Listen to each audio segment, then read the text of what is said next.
Hello, ladies and gentlemen, and welcome to our panel at Music Academy of the West's Evolution Revolution Conference. This panel is How Does Tech Contribute to Cultural Discovery? Something that's on all of our minds in the world of classical music. I want to welcome, of course, our panelists, but also our Facebook Live audience, which has been several thousand going up with every panel. Here before you are two of the leading experts in our field in virtual reality, among other technologies. First is Luc Richie, who is head of digital innovation and partnerships at the Philharmonia Orchestra. You may know of some of these projects because of Esa-Pekka Salonen and his pioneering work in the world of tech. This is the guy who's making it happen. And Toby Coffey, who is head of digital development at the National Theatre, also doing some really amazing and incredible work moving the art of theater forward using technology. So I also want to say that our third panelist, Nick Honeysett, from Balboa Park, unfortunately was ill with a stomach bug, so I don't think we want him here right now. Sends his regrets, and unfortunately won't be able to join us. So I also want to just remind you to think about your questions, and at the end of the session, not only will you be able to get some of your questions answered, but you'll also have a demo of some of the work that these two have been working on out in the lobby. Okay? Thanks, and enjoy. Thank you. Hi, everyone. So, yeah, it's a pleasure to be here. We're the two, not the only Brits, but it's the Brit show. That sounds weird. Happening at this point. Toby and I both based in London. We both actually work about 5 minutes from each other, 5 minutes walk from each other. And we both work in the world of virtual reality. But I was going to try and talk a bit more about the orchestra that I work for, the Fil Ammonia Orchestra, and try and give some context as well, because I don't know how much you know about the Philharmonia. So I'll give a quick history and a bit of an introduction to what we've been doing. The Fil Ammonia Orchestra was founded at, kind of at the end of the Second World War by this cheeky bloke, Walter Legg. He was a producer at EMI Records at the time. And basically, the orchestra was created in response to the cutting-edge technology of vinyl at the time. And so it was always like its relationship with technology was always integral, and it developed, stereo was developed with the orchestra as well as multi-track and working in Abbey Road. And the orchestra had, it claims to be the most recorded orchestra in the world, along with a couple of other orchestras, but we've definitely got a lot of recordings. Today, the orchestra tours a lot. It works really hard. It does about 160 concerts a year, and about 35 of those are based in London in the Royal Festival Hall. But it tours all over the UK, and then it also travels internationally, tours internationally. It was here in California last October, and now recorded work as well for films and for games has also become a bigger part of the work that we do. I think it's probably important to set out that different to most American orchestras, we have to rely. Well, we currently rely on state subsidy. So our turnover is about £10 million a year, and £2 million of that is in subsidy from the Arts Council England, without which we just wouldn't function with this current model. So fundraising is still a big part of what we do. Beyond that, from sponsorship, trusts and donations, but that state funding is critical. And then the rest of our income is from box office and from the touring, recording, foreign tours, and new media, which is often my bit, and recordings.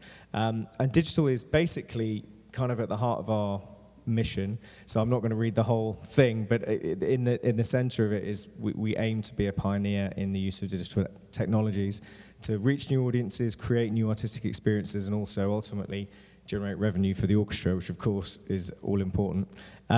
So the team, I'm not going to talk about the IT, but basically we create a lot of content, and the IT is also the support function of digital. So we've made a lot of video. I'm going to talk about that because that's so important for discovery. For it's kind of bread and butter for people these days. And we make our own web content.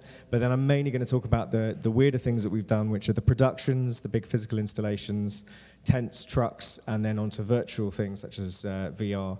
The other really important member of our team, or the person that allows us to do all the fun things we do, are our principal conductor, Esa-Pekka Salonen, who's been with us since, he's been conducting the orchestra for years, for decades, but he's been principal conductor since 2008, and really he's really involved in the work that we do, allows me to do the really fun projects that I've done.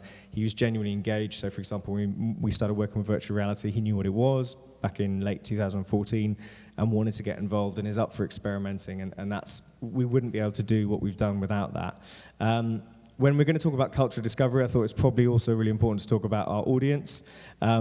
Sorry, that's pretty tiny writing, but basically these are a lot of the major London arts organisations, the Barbican, South Bank Centre where we're based, Wigmore Hall, and you can see that the demographic age range is probably reflected in a lot of American orchestras as well. So what we try and focus on is trying to get these younger audiences to come see us, and of course technology can play a really useful part in doing that.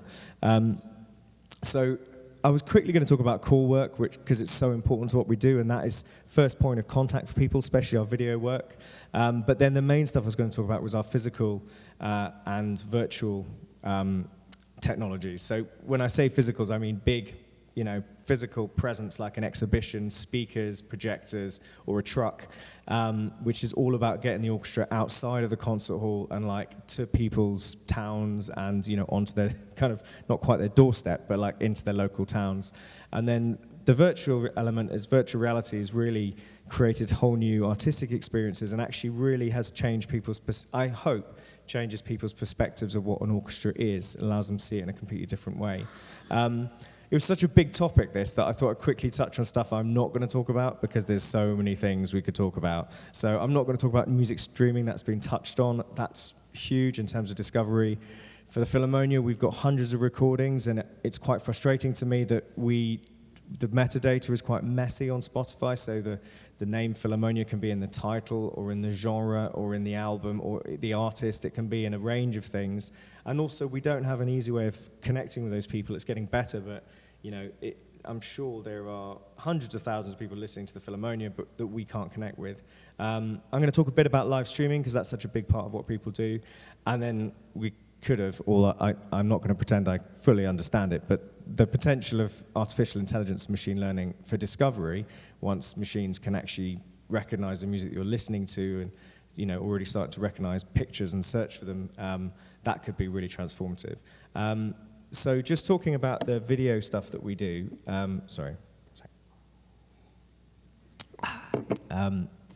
we've been making video for 10 years, and that was when we just started bringing in one in-house video producer, and since then now we've got about 360 videos online, so the font's gone a little bit wrong there, but if you go to YouTube and search for Fil Ammonia or Fil Ammonia London, you can have a look, and that really is like the first point of contact for us on the web. We've seen a really huge increase in that, and also it drives our social media, but actually it's grown a lot faster than social media, so that's where a lot of people go, what is an orchestra, what is a bassoon, how do I play the bassoon, and they'll find our videos, and that's how they find out who we are. So that's such an important element of cultural, of discovery for us, and how we then get those people to engage. We don't live stream for three main reasons. One is the cost. We have to justify paying the players, the rates that they would expect. If it's still really in a nebulous area where it's compared to television broadcasting, and those kind of rates are really hard to to cover the costs for. And I think the third element is really just the lack of control of a venue. So places like the Berlin Phil do really fantastic work, but also they have a comprehensive agreement where all conductors, all soloists, all the players, this is the deal. We're live streaming pretty much everything, and in a way, and they control the building. That makes a huge difference. We don't have that level of control. So we kind of focus on, just the fact that we have a living symphony orchestra, and people really love direct contact from the players. They love the interviews, obviously, but actually the things you may not expect, like the listening guides, instrument guides are massively popular, and people also love when we cross over a bit, so working with pop artists, new composers, or actually, like some of the most popular films are, working with a lot of British Indian classical musicians who are fantastic. So that is really important in terms of what we do. And going back to the audience, the demographics, that is where we're getting first contact with these younger audiences. It's interesting to see, though, that the gender balance can be very different.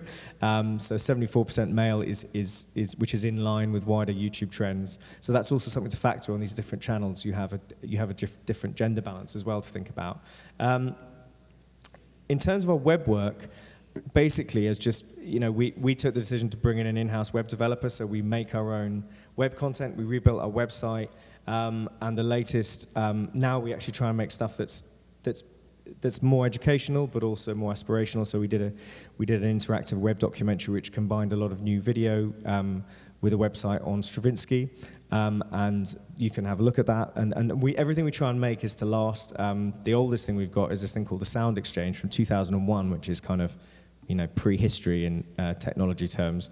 And that was basically an open source sample library that was done well before I came to the Philharmonia, where they recorded every single instrument, every single note, and released that for free as an open source sample library, and that's still massively popular. We still get so much traffic. So it's great to have stuff that lasts, and lots of people discover us that way. That's consistently one of the most popular sections of our website. Anyway, moving on to the slightly weirder things that we do. Talking about the physical technologies, there's a really wonderful tradition with the orchestra, again, which started before I took on my role as head of digital, where I inherited these wonderful, crazy projects. In 2010, basically, we filmed the orchestra with performing The Rite of Spring by Stravinsky, with Esa-Pekka Salonen conducting, but it was filmed with 27 different cameras from every possible angle, and also multi-mic, recorded with multiple microphones in a different area. Took over an abandoned building on the Thames, the Barge House, with 10 rooms, and basically converted each room into the section of an orchestra. So as you walk through it, it's like walking through a giant orchestra. All of those screens are playing in sync, and every screen has a speaker that's playing what you would hear from that particular part of the orchestra. So when you're in the woodwinds, you've just walked through the violins. A lot of the players might just be sitting there not doing anything. You realize that they do a lot of waiting.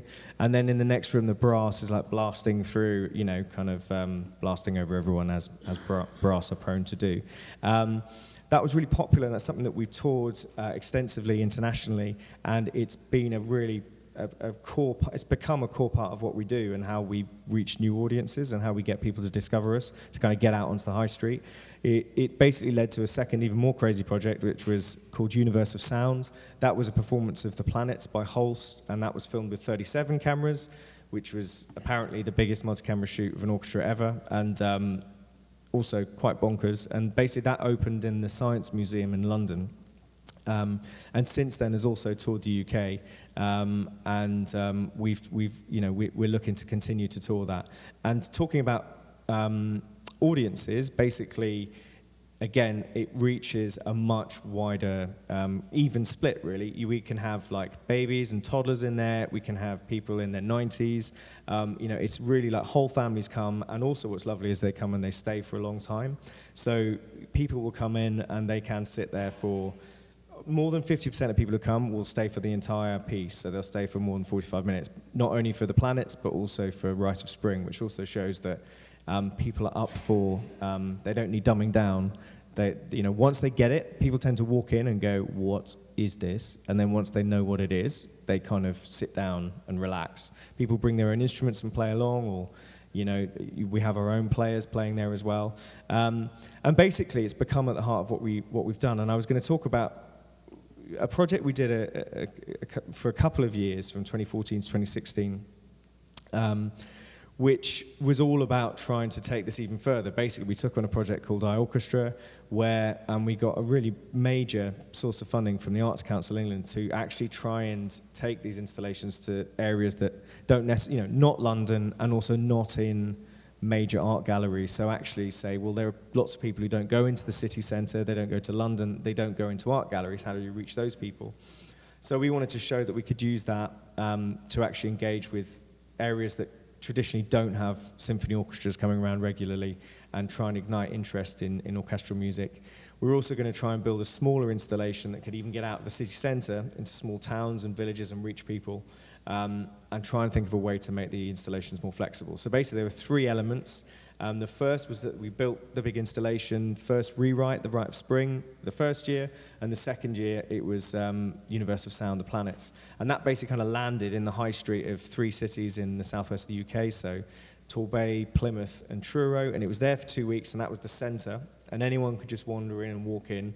And then we had this new installation called Music Lab, which was basically a truck that opened up into a classroom, and it was much more structured, much more interactive. It was basically designed for 30 school kids to turn up. It parked outside their village, often, you know, quite kind of poor areas. Were like, what is this giant silver truck that you've parked here? And they'd wander in, they'd have school groups, and there'd be 5 different interactions. So, you know, the kids would be split up. There'd be instruments, there'd be iPads to learn about music, there'd be videos, an interactive element, and also a vocal booth that you could sing along to. And it was quite challenging. So, for example, with the instruments, we actually had a button that you pressed, and then we'd put circuit boards and light sensors in the instruments so that, for example, especially with the clarinet, we couldn't have every kid like playing it, you know, with their mouths. It would have been a biological disaster as we spread germs across the southwest of the UK. So instead we had it where they pressed a foot button, they had pressed a foot pedal, and then they triggered a sound, and there were light sensors, and they played a note, a bit like Guitar Hero. That was our hope, and it was really popular, but it was also really challenging. And that basically toured, that was the satellite around the tent. So the tent was in the center, and this thing worked its way down, all the way down to the very southern western tip of Cornwall, it was open 6 days a week, 4 school groups a day, you know, changing location every 13 weeks.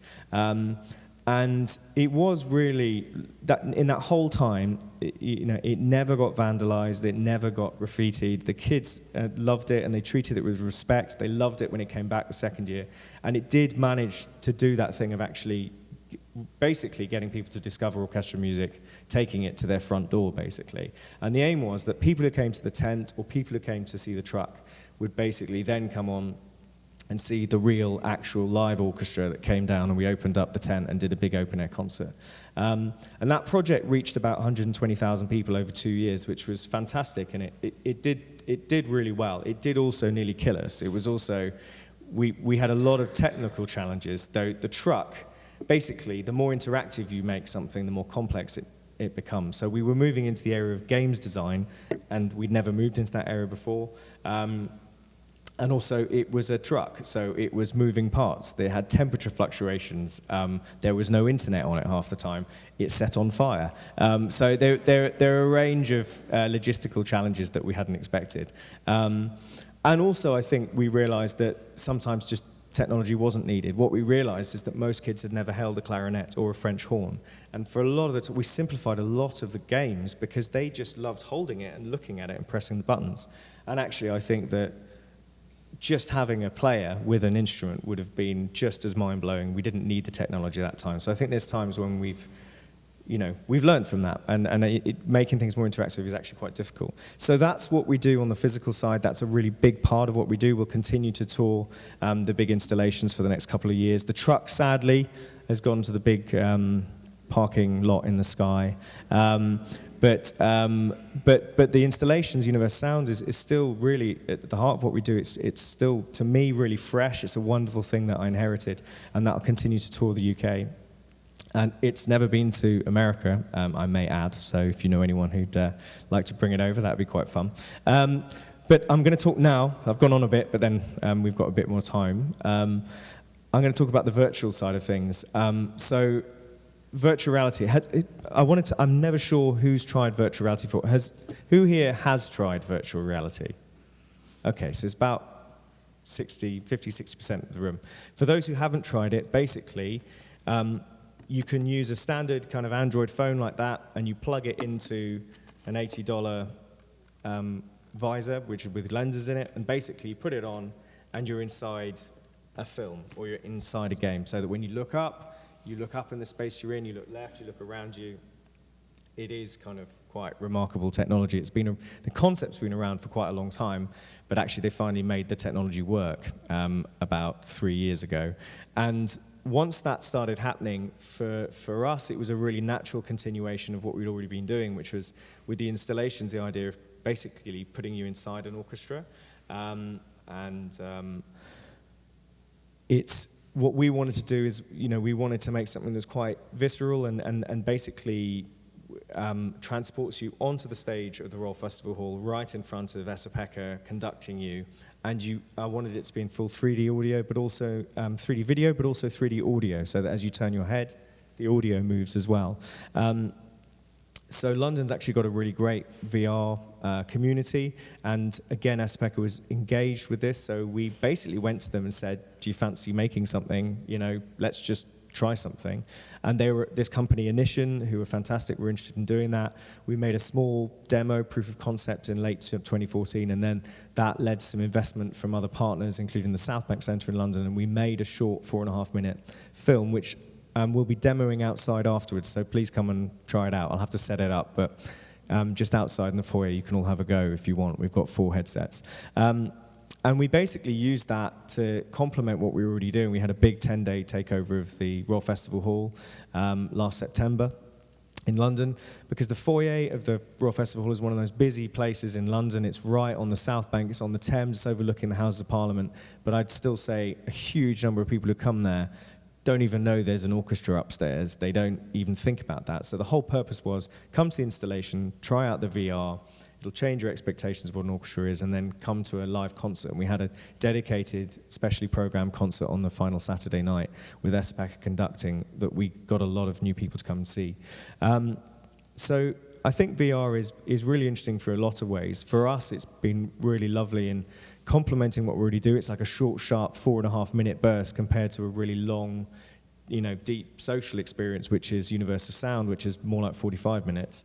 And I've really noticed it reframes people's assumptions about orchestras. They think that, something actually that Jennifer was saying in an earlier panel, was that, I think people see an orchestra on a screen or from far away, it all looks very slick, possibly a bit anonymous, and you don't realize how much work is going on. When you're sitting in the middle of it, it's much more visceral, the sound. You can hear the manuscript pages turning, you can hear the baton in the air, you can hear the sound of everyone playing.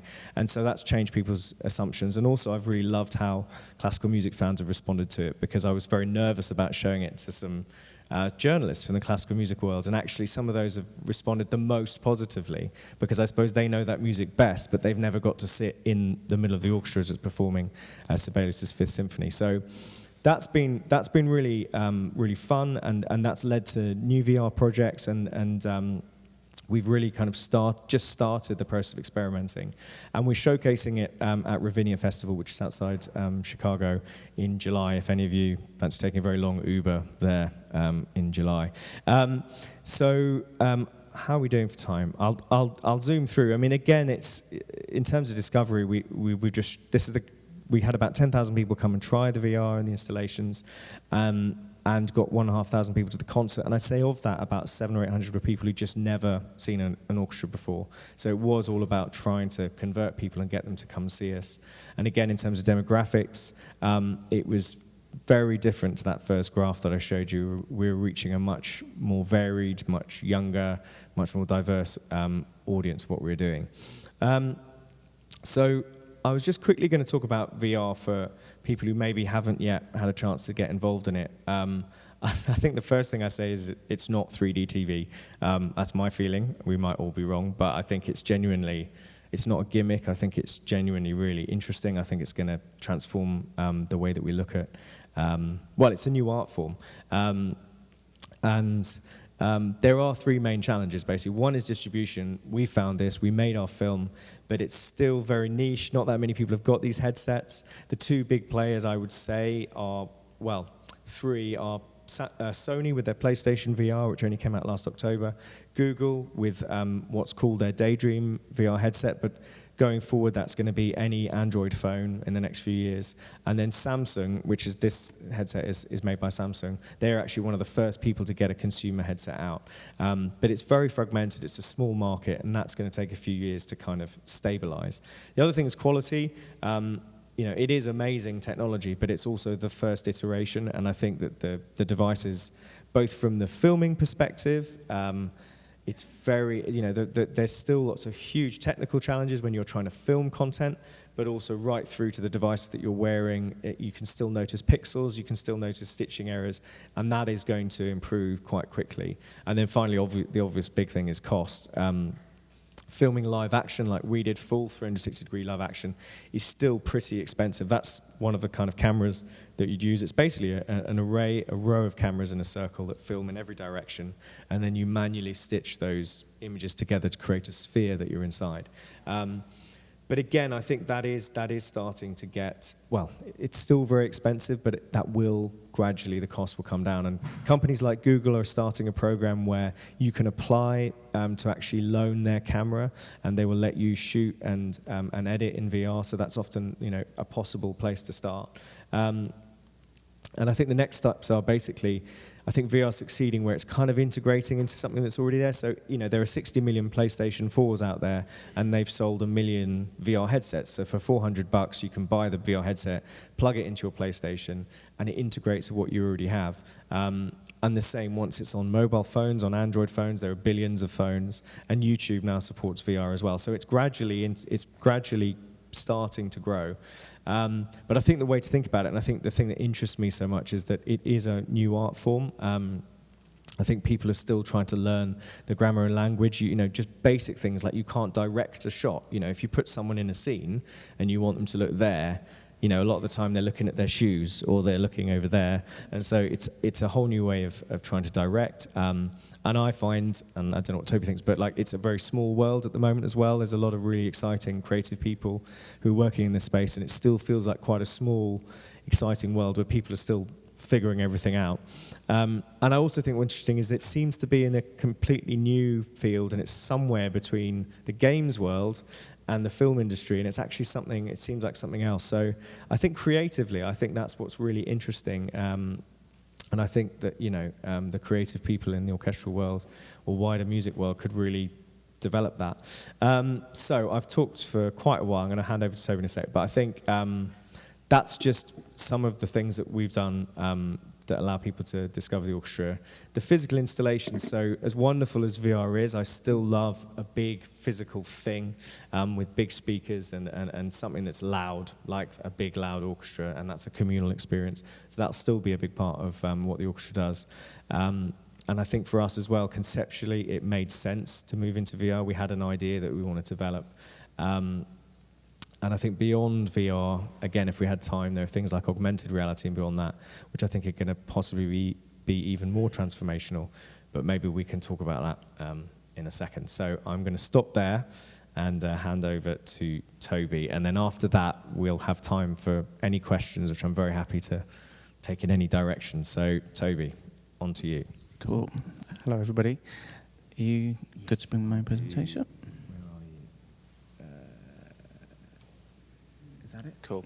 And then we just need to view full screen, yeah. Is that it?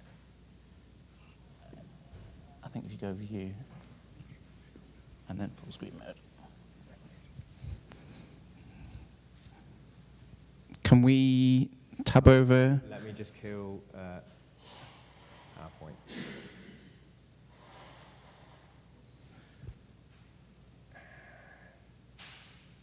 Sorry, technology. Okay, while that's just coming up, I will introduce myself. So I'm Toby Coffey. I'm head of digital development at the National Theatre. And we our remit is to look at digital engagement with our audiences. So we look at both the repertoire but also new opportunities whereby we can use technology to create either deeper forms of audience engagement or new forms of audience engagement. We've been described as the busiest producing theatre in the world. Is it possible to bring the lights down a little bit, actually, just so as we can get the clarity of the slides a little bit stronger? We are a theatre-making factory, so everything that happens gets made on the kind of the land site of the National Theatre itself. So that we've got a scenic art department, which is on the previous slide. We've got prop making department, carpentry, which is absolutely huge, so you can see where all the sets are made. And part of this is open to the public now, so we've got what's called a high-level walkway, so you can actually come in and see the sets being made and painted and all that kind of stuff. Metalworks, armoury, costume. Armoury is where we make guns and bombs, amongst other things, as well as robotics. But I have to say that really, really slowly, because once I was presenting and I said the armoury is where we make bums and bombs. But it actually turns out there is a drawer, number 87, where we do have fake boobs and bums if ever you're looking for one. So we're on the south bank of the River Thames. We have 3 theatres, a learning centre, a studio, which is where our department is based, and that's where new work is developed. Restaurants, espresso bar, and a pub, which is very important if you're in England. In 2016, which was the financial year, we staged 35 plays, which is a huge amount of plays. I mean, we've got 3 theatres, but actually 35 plays is quite an incredible amount to put on. 27 of those were new productions, and we're playing to 88% capacity houses as well, which is a really healthy number. And also we're seeing 30% of our audiences are first-time bookers, which is a really strong sign.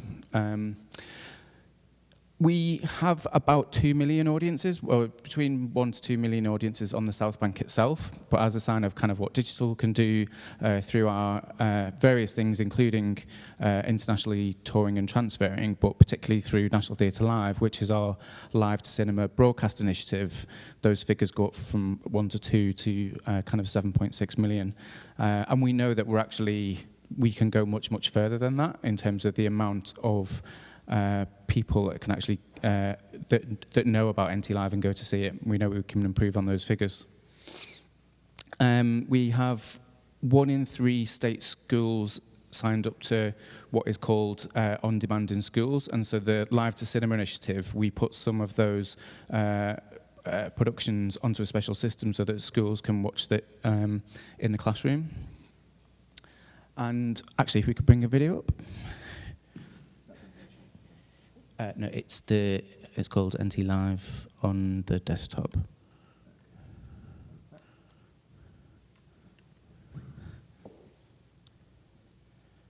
Has anybody seen an NT Live broadcast?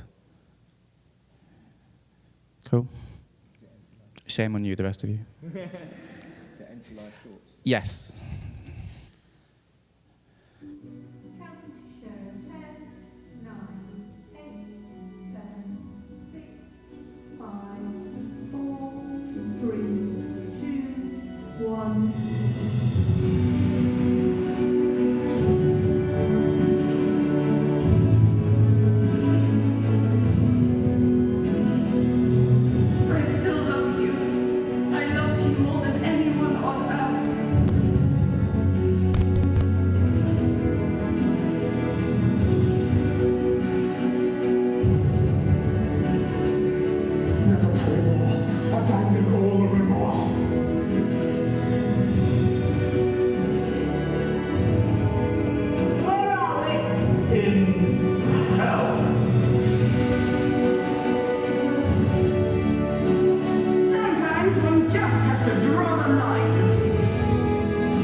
So an NT Live has kind of been incredible in terms of, you know, what we're always trying to do. I mean, the figure of 88% full houses it actually feels higher than that, and quite often it's difficult for us to sell any more tickets than we are currently doing. So part of our remit is for as many people to see as much of the work as possible. So NT Live works in an incredible way of taking the work out there, but also in terms of audience development, because we're wanting to bring new audiences into the organisation, whether that's actually into the building or into just observation of being able to see our work.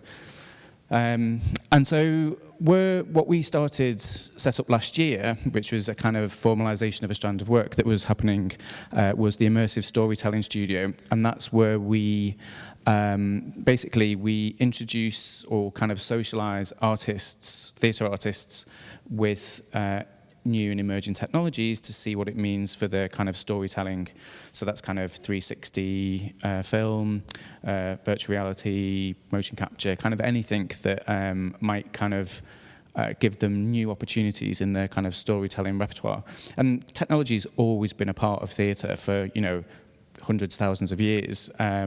It's what you tend to happen is with any new technology as it comes in, people get a little bit kind of anxious about it, but actually, it was sacrilege at one point when the projection came into theatre where it's run of the mill now and it's fine. So it's just that thing of ensuring that the creatives make best use of the technology rather than you're just exploiting technology for technology's sake.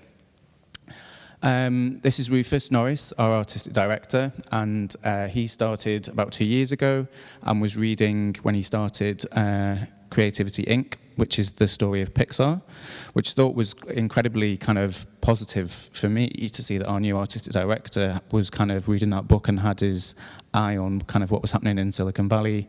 And his take on it is that, Pixar,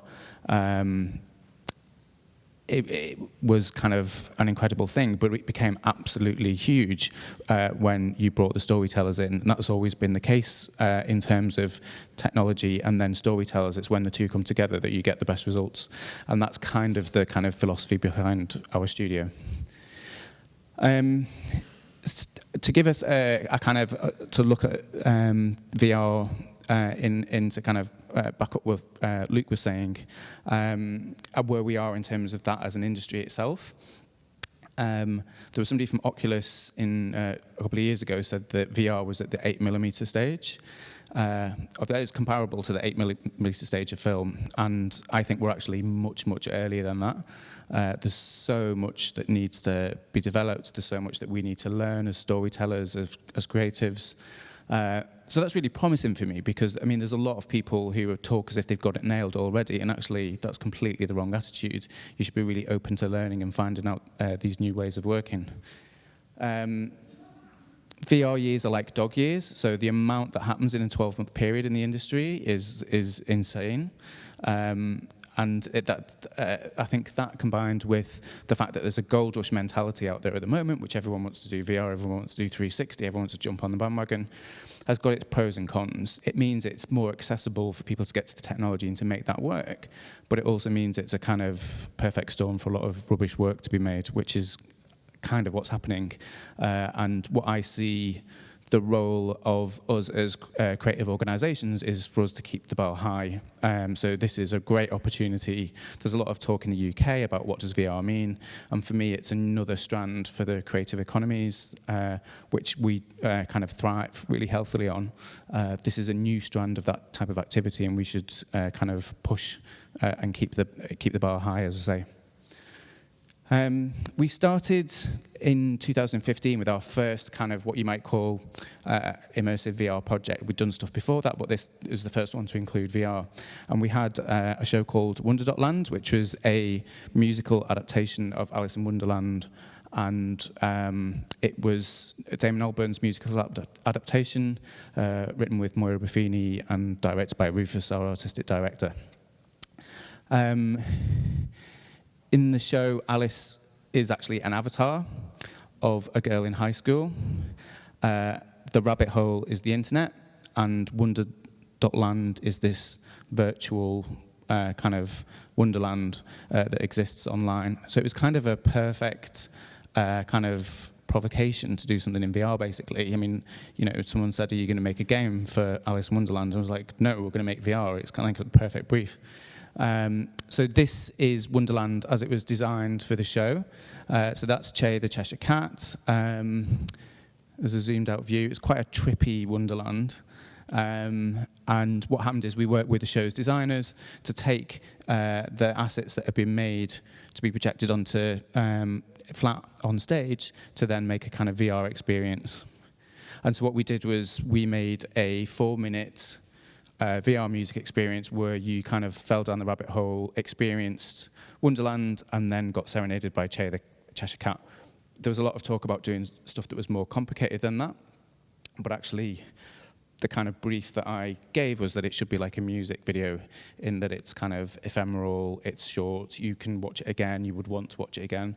There's no kind of cognitive load on the audience in terms of what you're asking them to do, which can sometimes get in the way.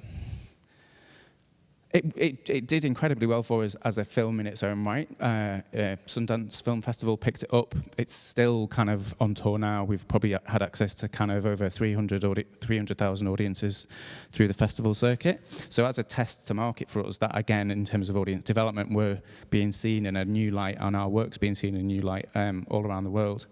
And what happens is, in the show, to escape the bullies, Ali uses a phone to go into Wonderland in the school toilets. So what we did, because we had a huge installation front of house when the show was on, and it was all about the world of the production spilling over into the front of house spaces. So where Ali went into Wonderland in the toilet, we recreated the school toilets front of house, and you had to sit on the toilet to do the VR and go into Wonderland in the same way that she did. There was only one person that actually said this wasn't going to be a good idea, and they very humbly said they were completely wrong. We had like over 90,000 people do the VR in a 5-month period, which is incredible. If we'd had like 10,000 or 20,000, we would have been made up, but 90,000 more people saw the VR than saw the actual show. Also, it's kind of handy because especially around showtime, it was busy. People are used to queuing for the toilets anyway, so there was kind of already a protocol in place for how to go about it. This is one of my favourite photographs, particularly because when we started talking about the project, there were people who were saying, oh, this is great, this is for teenagers, 20-year-olds, kind of, what about older people? And I'm like, that's really, really kind of ageist. Like, people of all ages like to have fun. And she was great. So she pushed to the front of the queue. She made sure she was getting on that toilet before she saw the show. And then at the other end of the kind of area where we had the installation, her husband was in a green screen installation, and she was trying to take a photograph of him on her phone. And the bit of technology that wouldn't work was she couldn't get the phone to work. But it was just so heartwarming for me to see this target audience that people thought weren't the right age demographic for having fun with digital content was kind of trying to take a photograph of a husband in a green screen experience. We then, like, the second project that we did in terms of this kind of area was a 360 film. So the difference between VR and 360 is, so VR is made in a games engine, so it looks like the graphics that we showed you. 360 film is the type of film that Luc was referring to. So you create this sphere of video that you can kind of look all around in. And in Christmas from 2015 to 2016, Rufus, our artistic director, had been volunteering in the Calais jungle, which is a refugee camp in northern France. And when he came back, he said, wow, you know, that is a place to take a 360 camera. Traditional film and photography just can't capture what it's like. We didn't yet know what our response as an artistic organisation was going to be to this humanitarian crisis at that point, but we knew that actually if we did want to capture this, we were going to need to do it soon. So we kind of went over and shot with a company called Surround Vision, and this is Irfan, the filmmaker, being, not being intimidated by the slightly scary police officer behind him. And we filmed over a period of time, and we didn't know at this point how we were going to make the film. But what we knew was that it wasn't going to be two-camera interview style scenario. We wanted to document the existence both indoors and inside and outside of the structures that people were living in. And then we kind of along the way found a refugee, a 22-year-old refugee called Amir, who'd had the most horrific kind of experience being forced out of his home country through Europe. He'd ended up in the camp. And as a 22-year-old, I mean, I just can't imagine having to go through all those things in terms of death and rejection and everything that he was kind of facing on a daily basis. So I think we've got a small kind of excerpt from that to show. And this is basically verbatim storytelling. So it's taken from an interview with him that we then crafted that interview, write it down into a kind of 13-minute experience. Can you see something called Home?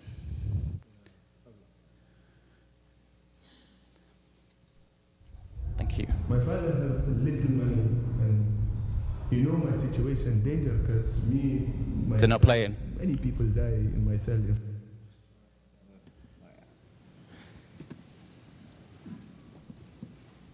Because this is the session about technology, this is the session where all the technology is going to go wrong, obviously. No, sorry, it's... Okay, don't worry, it's fine. And it kind of... Can we go back to the presentation? Yeah, sure. Thank you. It kind of worked really well for us, again, in terms of audience development. We started getting kind of awards for journalistic achievement, which is not something the National Theatre normally has. And for us to be kind of taken... and this work's been kind of requested in so many different scenarios. We showed it at Glastonbury Music Festival. It's been at other various music gigs. It's kind of been out on a small-scale tour with other shows. So it's, again, this kind of new form of storytelling is finding a new life for it to get out there. And one of the things that we want to do is a regional roadshow where we'll take it to places where kind of racial tension is particularly high against refugees, and so that we can kind of help inform people who the family are that have moved into the house on the street, or who the people in the hostel around the corner are. We've also taken a couple of other people's VR. So we've had The Plough and the Stars, which was made by the BBC, because we had a show about The Plough and the Stars on at the same time. And actually what happened was, I spoke to Jeremy, who's the show's director, and said, can we show the BBC VR? Because they'd heard that Wonderland had done really well. They'd made a piece of VR and they'd like to get it to our audiences. And he came back the next day, and he said yes, but he came back the next day and said, actually, can we show it to the actors? He thought, particularly for the soldiers, that would be really, really good for their character work. And they tried it, and they thought it was amazing, and they said it made, they now know how it felt like to be outside the GPO in 1916, and they can play a better role on stage, which is not something, again, that we'd kind of envisioned happening, but we did get at the press asking us whether we were going to train all our actors in VR from now on, which we're not doing. We've got perfectly good ways of training actors. And then Ugly Lies the Bone, which was a show actually about the use of VR and treatment of people with burns. But I think the most significant shift that we've kind of put out there was something that we took recently to Tribeca Film Festival, which is an immersive piece of theatre that uses a number of different technologies. Jordan Tannehill is the writer, and unfortunately his mother is terminally ill with stage 4 cancer, and as a kind of memoir process, he has been interviewing his mother, and they've been kind of re-examining their life together. And this is a kind of 8-minute chapter of what would be a 60-minute piece. And it's when Jordan's 5 years old. So what happens is you step into a space, it's kind of a small space, and you put the headset on, at which point Jordan starts talking to you. And it's explained to you that, like, in the headset, his house, when he was 5 years old, starts to get drawn around you. So as you look around, you can see the garden, you can see the path, etc. He says, at this point in time, he's 5 years old. This is where the house that his mum got diagnosed in. And then he's like, come on, let's open the door. And you look in front of you, and there's a door handle in the illustration. And he's like, go on, and then you reach out with your hand, and there's actually a door handle there, and you literally open a door, and then you walk into what is then the living room, and you can walk around, and you can look out the window. This is how Mum appears in the piece, and this is the reason that Mum exists, or how she exists in the space. She comes home from work, and she comes over to you and says, oh, hi, Jordan, give us a hug. And we've got a live actress in the space with a motion capture suit on.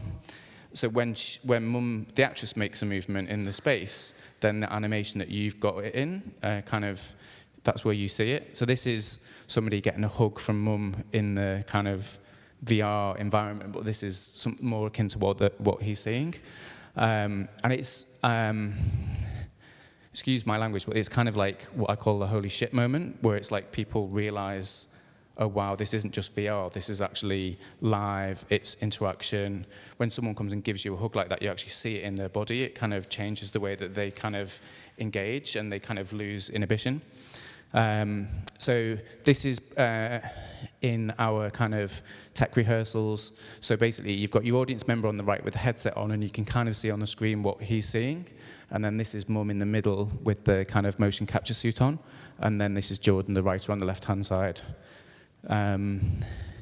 There's a bit in it where when you come in, when Mum gives you a hug, and then she's like, oh, Jordan, your feet stink. Go and open the window. And you turn around, and there's like a window. So this is, again, this is tech, so the set looks flimsy. It's just, we had like proper windows and stuff in Tribeca. This is the kind of your bedroom. It gives you a better indication of what the world you're living in is, and it's room space, so you can move around. You can do whatever you can do whatever you want, and it's interesting that you've got in it. You're playing a 5-year-old, because if you do something that we don't want you to do, Mum just tells you to sit back down and do as you're told, kind of thing, and people do as they're told. And at the end of the experience, you've done some activities together. There's a storyline which I won't tell you about, because hopefully you'll all get to experience it at some point. But then Mum tucks you into bed, and there's a bed in the space, so you actually get tucked into bed, and it's just like the most kind of incredible thing. Because, like, I mean, for a lot of people anyway, when was the last time you got tucked into bed? But you're actually being tucked into bed by an animated mother that you can feel. I mean, that's such a strange picture, but it's so sweet. Do you know what I mean? That's kind of the future in a strange way. So can we show? This is the last video. Yeah.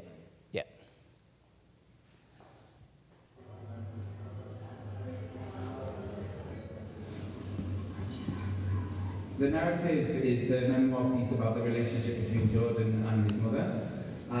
It will eventually be a 60 to 70 minute piece. This is one chapter for when you're 5 years old. So you play 5-year-old Jordan in the experience. It's the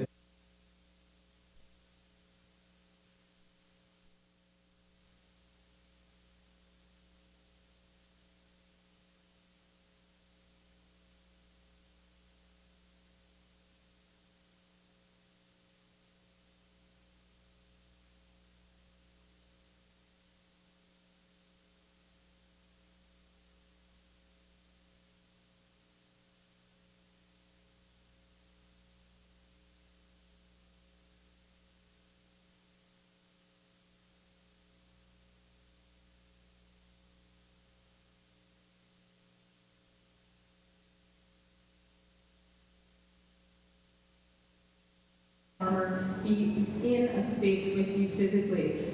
To bring your body and your mind together in that way on the other side of a piece of art is just beginning with work like this. For a lot of people, I mean, it's a very personal story. It's been incredible to watch artists grapple with this new medium and bring both a degree of skepticism and artistry and incredible engagement. Well, it's extraordinary. And I would say, I'm someone who, for my job, sees a lot of this kind of work. It's the most consequential piece of VR I've seen yet. The kind of animation itself looks a little bit jumpy when you kind of take it out of the original setting, so I don't actually like showing it on screen like that, but the TV station wanted it. So I'm just going to jump through a couple of slides really quickly, just to kind of close this off. We had a really incredible response from kind of everybody, the audiences, the press, people who wanted to help us develop the final piece. So Time Magazine kind of gave it a good review. Huffington Post's Mind Officially Blown was one of the kind of favourites of the festival. I was particularly kind of taken with Mashable's quote, which kind of says, I believe and you should hope that it will be copied by others. And for someone in the kind of industry to say something like that about your work kind of helps show that you've made a shift, which is what most people were saying. Yeah, that's it. I've got some more slides, but I think we should go to questions. Does that sound good?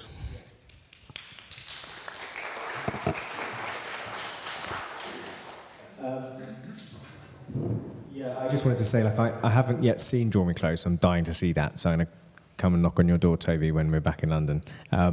But the home piece in the Calais jungle is so deeply affecting because you actually get to be inside one of those makeshift. Well, I mean, it's just shocking when you actually see what it's actually like to be in one of those migrant camps. So it was deeply affecting. But we've got about 15 minutes, so I'm very, very happy. If you put your hand up, we'll try and get a microphone to you. So I think you got your hand up first. So. Oh, okay. Oh, sorry, Jessica. Where? How are we going to get to you? How do I get to you is the question. I actually project. No, it's for the live. It's just that people on Facebook Live can hear. Oh, right. So, I mean, this was all absolutely amazing.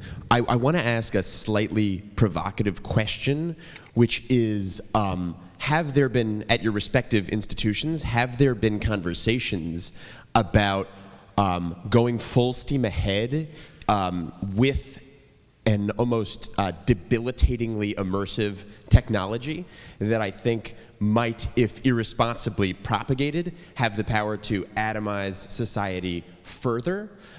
Because I do feel that, the smartphone came out and everyone's like, this is changing the world, but there are moments when I have reflected on the possibility that maybe it wasn't so great of a thing for everyone to be so absorbed in their little devices all the time.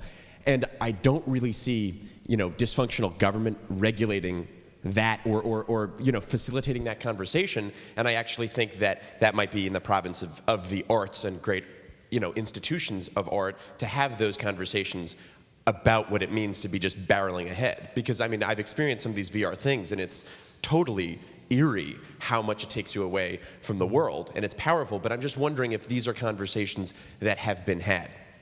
I definitely. Not enough. I think there's an evangelical tone to a lot of the tech firms who, obviously funding these things. Facebook are funding Oculus, Google are funding these VR projects. There is a reason why they're doing that. But at the same time, I think it just has such a huge power to generate empathy in people, to create immersive experiences that are transformative. And it is like everything else, it's going to be about responsibility. I think we need to keep having that discussion. It's a classic Pandora's box, and it's going to be something very hard to uninvent. So I think the best way forward is just to use it responsibly. But I do think it's a potential problem. I don't know what you think, Toby. It's like any technology, though. Fire. Do you use it to heat your family at home, or do you use it to set your neighbour's house on fire? Technology is not bad. It's the people who use it badly that are the problem, and it would be completely remiss of us to avoid using a technology because some other people can use it for bad. We can actually use it for a lot of good, and that's kind of the thing that we should take that and run with that. Like again with the home film, I've had people from kind of some council authorities who've said that they're not actually in control of kind of migration numbers, but please can we take your film and show it to the people who are, because they've got problems at how they look at things and they should watch this film and have their minds changed. So I would completely counter it. I know there's lots of people that will use things for kind of purposes that we might not like, but that doesn't mean that we should cut ourselves off from doing that. Yeah. I think the lady there, you've put your hand up. Sorry, Jessica. Send you across the auditorium. It's a very interesting point, though, and there's a whole thing about ethics in VR that needs to be looked at. But I think the fact that we're actually talking about ethics in VR, it just shows the fact that this is a huge phenomenon that's coming into land, and we need to work out how to work with it properly. Hi. I'm an immersive theater producer in addition to my work in the orchestral world, so this was just beyond fascinating. Something we think about a lot is who are the people we do these things with. And so I wonder if you could talk a little bit about how the artists that you work with, the musicians and the actors and directors, how they're adapting to these new technologies, how you've had to approach bringing them into the artistic process. I think I'll hand that to Toby, because I think we're still at the very early stages. So at the moment, for them, it's bringing a camera. It's been live action 360. So bringing a camera into the orchestra to them, compared to some of the other projects, a VR camera is so unobtrusive. When we first planned it, they were like, "Is that it?" Because they'd done something much bigger. But now I think we've done a few live action pieces. I think we are interested in taking it into a more creative area, and Esapeka is really engaged in that. But I think Toby's probably got more experience of how that's gone. Yeah, so we are, I mean, part of the work that we're doing at the studio is we're commissioning new work specifically for these forms of storytelling. So we work with the writers or the directors, show them the different forms of technology. I mean, that's how Draw Me Close came about. And one of the really important things in it is that I always say we don't put any parameters down in front of artists. We show them the technologies and then see where they want to take it. So had we said to Jordan, and what we did was this is with the National Film Board of Canada, we did a week on kind of what they call ideation, where we show them technologies, work out what their idea is, and then we do 2 weeks we made 4 prototypes in 2 weeks for 4 different artists, which we won't do again. It's quite a lot of work. And Jordan's piece was almost final as one of those prototypes, but even people in my team said, "What is a prototype going to look like?" And I was like, "That's not for us to answer that question. That's for the artists." And I'm like, "Yeah, well, that's very noble, but we've got a kind of plan for these things coming in." And I was just like, "We can't answer that question." But I know the brief would have been to Jordan, otherwise, we want you to make a 10-minute VR film, for example.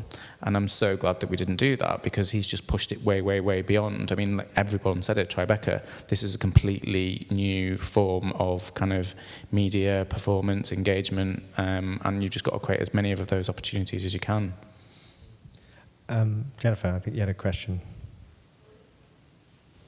Down here, sorry, second row, Jessica, sorry.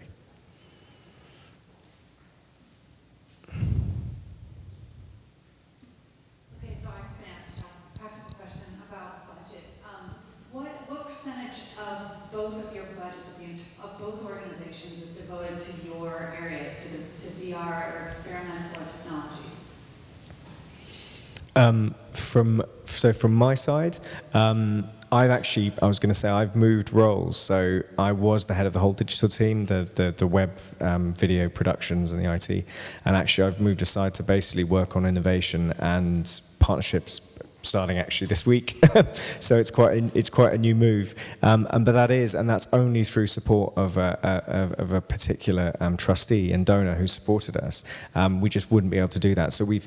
But it's almost like in a way, we can attract support, because I think there are trustees and supporters of the orchestra who see that this is something that we need to embrace. So we've helped to fund those, usually either with that kind of support or with charitable trusts and foundations, or just finding technology companies that want to work with you. And I think that's one of the exciting things, is people genuinely do want to talk to orchestras, and they're excited by the classical world and they're inspired by it, and actually so that's how we've made it work. And we basically made the first proof of concept for nothing. We made a proof of concept, and then we secured further support. And I think, like with Toby, he's made this first chapter, you make a small proof of concept, and then you secure it. I don't know about the budget answer, though. Yeah, so for us, we don't take any money away from the main National Theatre at all. We're really lucky to be kind of self-sufficient through private investment and also through corporate partnership. So Accenture, for example, are our partner for innovation and sponsor of the Immersive Storytelling Studio. So for the first 2 years of activity, we've been able to cover our costs, which is great. But we've got it's really great, actually. But our model that we're working out is one around seed funding. So what we do, like we could take probably to productions like Draw Me Close through to full production, but actually that as an organisation is not what we do. It's about our remit is to make new work, I mean, that would be making new work, but actually the model that I've chosen is that actually we'll seed fund tens of projects to a certain point and then bring the money in. And it's also a good test of market in doing that, is that you get to see the types of things that people are interested in getting engaged with. And this was a great model, again, because we just had so much interest from people who wanted to help us make the full thing. But I think particularly at this point in time, I mean, we're only, we're 13% public funded, and it wouldn't be the greatest thing for us to be seen in any way, I don't think, to take money away from the kind of the public money to put work on the stages, particularly until it's proven its place, if you know what I mean. Yes, Jessica. Sorry, in the front row. Oh, sorry. Do you want to go ahead first? Sorry. Concerned in technology with how much control the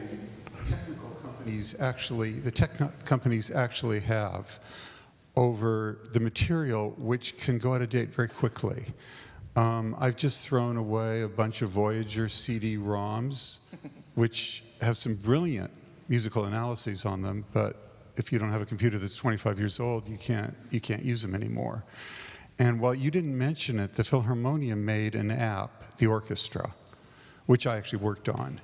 And there's a new operating system coming out on Apple, and it's anybody's guess whether it will work on that, whether the company that produced this app, TouchPress, they no longer control it. And sooner or later, that app won't work.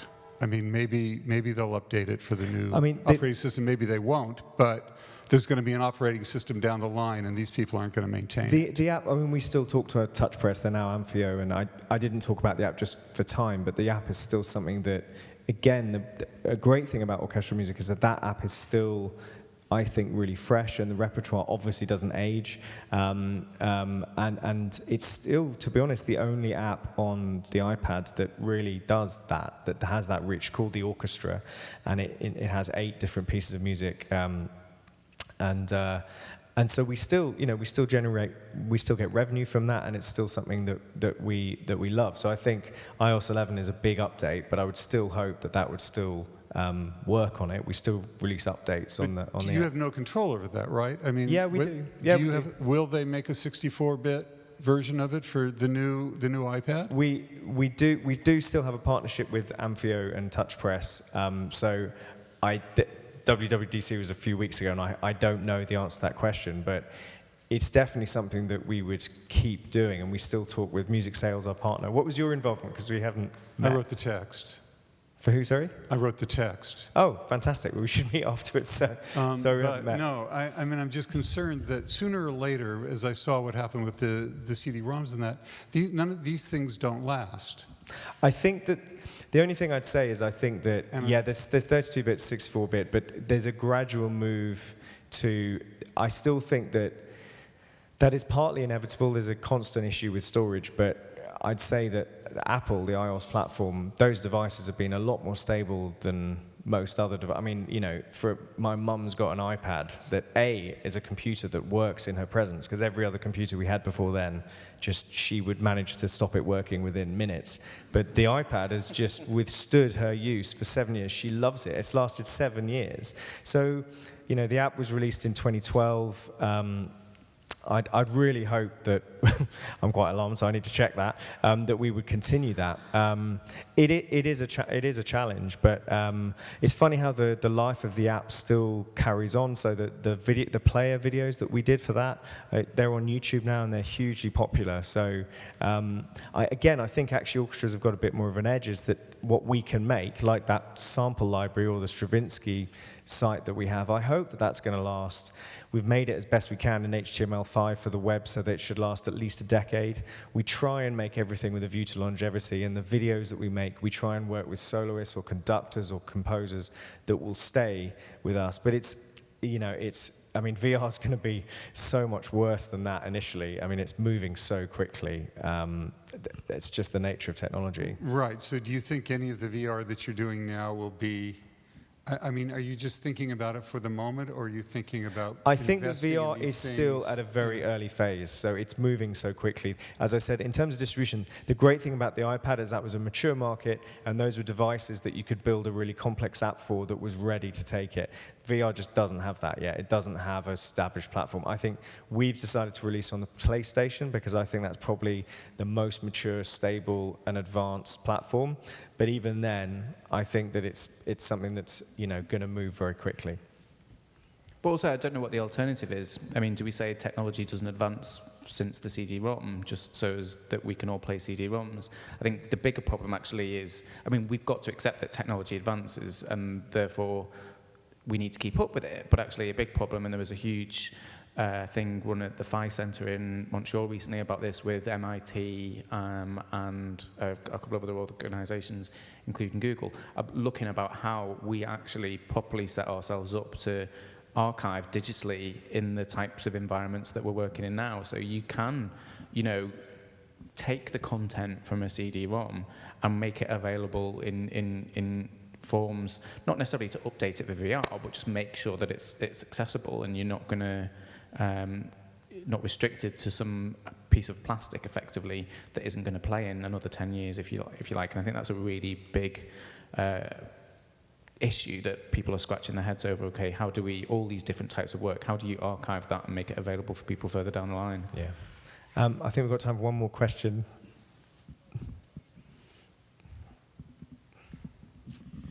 Well, I'm as fascinated as anyone is in technology, and all this is really wonderful, but I feel like somehow we've evolved away from the real purpose of all this, is the music, the classical music itself, and the live performance of it.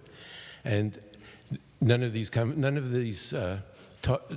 things that we've talked about really deal with that experience. Virtual reality is not going to be any better than a recording, so that's a side point. But I'd like to think that, from your point of view, the things that you're developing to enhance and get people involved in the music is wonderful. But what I don't understand yet is how you're going to measure the effectiveness of what you're doing. You had one slide about your goals, which was to enhance live audiences, but I haven't heard any conversation about whether you've actually attempted to create metrics that do that and tested them against the ideas that you're promoting, and so even the ideas that have already been used. Could you just talk about that a little? Do you mean in terms of the virtual reality? Well, that's only one part of it. Because I think basically I would say that I think that the exciting thing about virtual reality is that it gives you a perspective that you would never have any other way. There's no way you would be allowed to sit in the middle of the orchestra. That's true. And experience. And so that's why I think that's the extra thing that you would never experience any other way. In terms of measurement, how we measure success and how we demonstrate success is one, in terms of obviously building audiences. So we're seeing more engagement. We're seeing more engagement from younger audiences.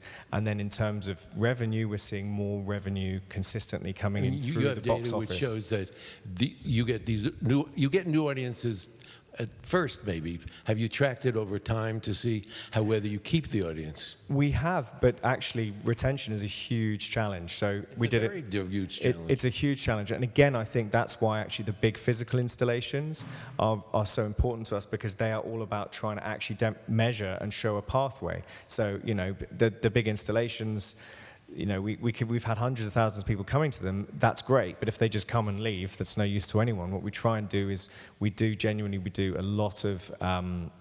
We had a dedicated audience development manager for that project to actually demonstrate that we're converting people to come and see the orchestra. But actually, again, it's important to understand that even if we set this technology aside, the landscape has been it is incredibly challenging for orchestras. Because of the high level of churn. So basically, I think we had a huge consortium of all the major London orchestras who gathered all their data over the last 10 years. And I don't have the figures to hand, but it's shocking the level of number of people who only come to one concert in 10 years. Every year, we rely on 60% of these new people are entirely new to the orchestra, and even if a small percent of them came more than once, again, in the last 10 years, it would make a huge difference. So there's a fundamental challenge there. And that's why I wanted to talk about the web and the video work, because today is about the cutting edge technology of VR, but actually the bread and butter of our website and our video, that's where we've gone from 2 million views to 10 million views in 3 years, or 2,000 subscribers to 40,000 subscribers, or deeper engagement, or box office income has trebled through the website in the last 3 years. So those are kind of real measurements. Now, the website income has increased, but the telephone sales have, it's just the proportion has gone up. So we get slightly higher yield from the web box office, and that's a natural trend. So we are seeing bigger audiences and more revenue through our digital channels. But I still think hand on heart, I still couldn't say we've got millions of people on YouTube, great, but how are you actually going to prove that they then convert to buying a ticket? We haven't solved that, but you could say the same about I would love to Twitter. see that done. Yeah, yeah. That's a huge problem, just not over the performing arts, but in general. Like, we work with some digital consultants, and the most common question is, how do we monetize our digital audiences? It's almost refreshing in a way to know that actually it's hitting every single kind of consumer-facing industry, is that this is a big question that people kind of need to solve. I mean, I think the thing, coming back to the kind of VR stuff as well, though, I mean, this is like radio coming in as a new form. It's like film coming in, or the games industry. They all came in with their own unique environments as well. So it's kind of, one is we've got to look to see what the right environments for VR to come in are, for example, but also this is, there's a blending of lots of different genres and lots of media types, and it's particular what younger audiences are really kind of pushing for. And so if we want to keep our art forms relevant to new audiences, then it's completely right that we look at these kind of forms of technology and what they can do, but at the very, very, very heart of it is the original art form that we're coming from. So we're actually not about tech, we're about story more than we are about tech. And we don't entertain a project that is just there because somebody wants to play around with VR or 360. Yeah. And I think are we out of time? So thank you very much, everyone. Thanks, Toby. And we're going to go outside and set up the VR, so give me a few minutes, but come and say hello, and I'll set it up there. You can try it out if you haven't tried it.